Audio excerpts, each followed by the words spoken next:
नमस्कार, मैं ऋषि रोशन। आप देख रहे हैं इंडिया लाइव टुडे। नमस्कार। और आज हमारे साथ जुड़े हुए हैं अमित कुमार, मुजफ्फरपुर प्रधान महासचिव, हम पार्टी से हैं।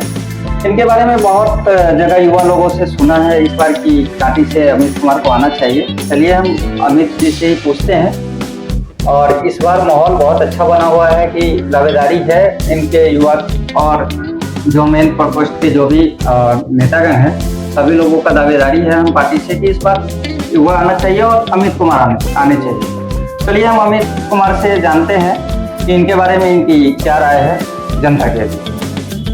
देखिए, जनता में तो हमारी चर्चा रही है और पार्टी नेतृत्व ने भी एक बार पहले बोला है कि आप लोग अब जा करके कांटी में तैयारी करें।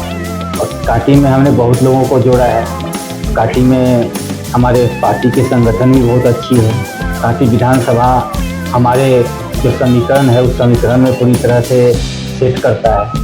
और जनता के बीच में जो हमने काम किया है, जनता के बीच में जो हमने जाने का काम किया है, किसी ने हवा में काम किया है, हमने जमीन में जाके जनता के दर्द को समझा है। तो उसके बारे में हमें बहुत सारा आपका रेटिंग मिला है आपके कांटी से कि नहीं अमित कुमार जो है वो इस बार उनको टिकट मिलनी चाहिए, क्योंकि बहुत सारा काम करते हैं। हमने बहुत सारे लोगों से इंटरव्यू लिया, पूछा भी, तो उसमें हमें पता चला कि नहीं अगर किसी समय रात को भी अगर कोई इमरजेंसी होता है तो वो आने से ही चकते नहीं, वो हमारे साथ खड़े रहते हैं, कदम से कदम मिला के चलते हैं। अगर बाढ़ आ गया तो उसमें मदद करते हैं, किसी की लड़की की शादी है उसमें मदद करते हैं, वो हर तरीके से मदद करते हैं। ये चीज़ वहाँ पे चल रही है। तो हम जाते हैं, इसलिए जाते हैं कि जनता से हमारा हमेशा लगाव रहा है। हम एक साधारण परिवार से हैं, तो निश्चित रूप से ज़मीन से जुड़े हुए जितने भी लोग हैं उनसे हमारा व्यक्तिगत व्यवहार, व्यक्तिगत विचार मिलता है। और कांटी में और जो भी प्रत्याशी हैं, अब जाइएगा तो किसी पे जातिवाद का, किसी पे धर्मवाद के, किसी पर दलाली का आपको आरोप लगेगा।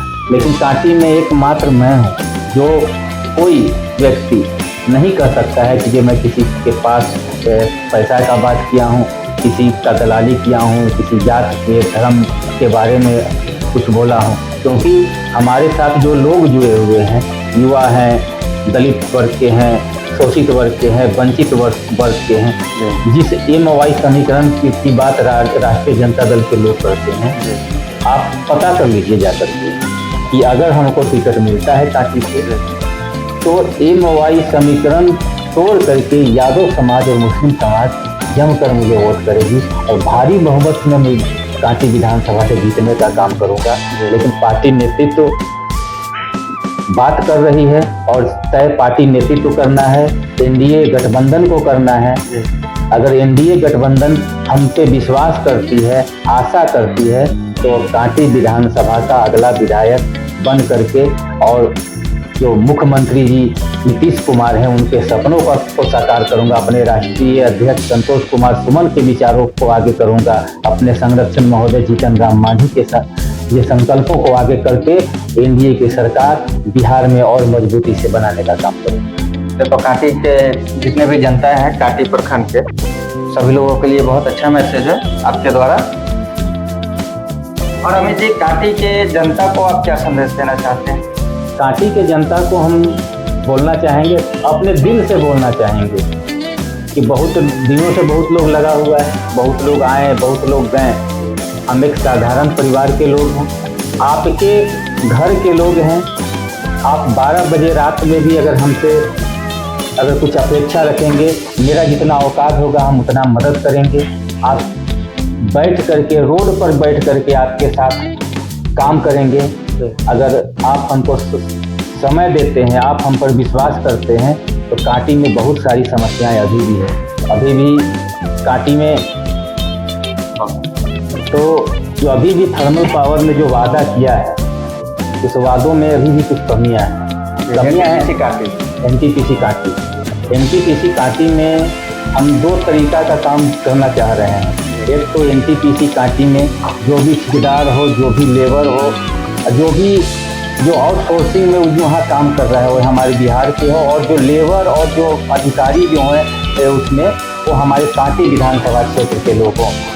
और NTPC का वादा था कि 5 किलोमीटर तक मैं सड़क, पानी, बिजली का पूरा व्यवस्था एनटीपीसी के द्वारा किया जाएगा, ताकि एनटीपीसी के द्वारा जब कांटी एनटीपीसी बना था उस समय, तो मैं अभी तक इस वादा को किसी ने पूरा नहीं किया। भले वोट लेकर के जीत गए लोग, आए गए, बहुत कुछ हुआ, लेकिन ये वादा आज भी वादा है। इस वादा को पूरा करवाने का काम सबसे बड़ी प्राथमिकता हमारी रहेगी। अगर आपको टिकट मिलता है, जनता आपको बहुत हाव भाव से चाह रही है, अगर आप जीतते हैं तो शिक्षा के क्षेत्र में कुछ बदलाव करना चाहेंगे अपने क्षेत्र में? हमको बहुत मतलब कि हम अगर इस बार सवाल को आपने पूछा है तो इस सवाल का जवाब मैं दे रहा हूँ। बहुत अच्छा सवाल है। मैं चाहता हूँ कांटी में हमारा इंजीनियरिंग कॉलेज, कांटी में जो स्थिति है और जिस शिक्षा का जो मतलब कि क्षेत्र है कांटी, तो कांटी क्षेत्र में ही इंजीनियरिंग कॉलेज हो, ये मेरा सपना है। और कांटी क्षेत्र में ही एक मेडिकल कॉलेज भी दूसरा हो, जो वहाँ के बच्चों को पढ़ने में या किसी प्रकार की नौकरियां में या व्यवसाय में भी उस कारण उसकी वृद्धि हो। तो हमारी प्राथमिकता है इंजीनियरिंग कॉलेज, हमारी प्राथमिकता है कांटी में मेडिकल कॉलेज। और ये अगर हम बनते हैं तो मैं प्रयास जरूर करूंगा कि इस काम को करूं, ये काम भी हमारी प्राथमिकता रहेगी। बहुत बहुत धन्यवाद आपका। नमस्ते।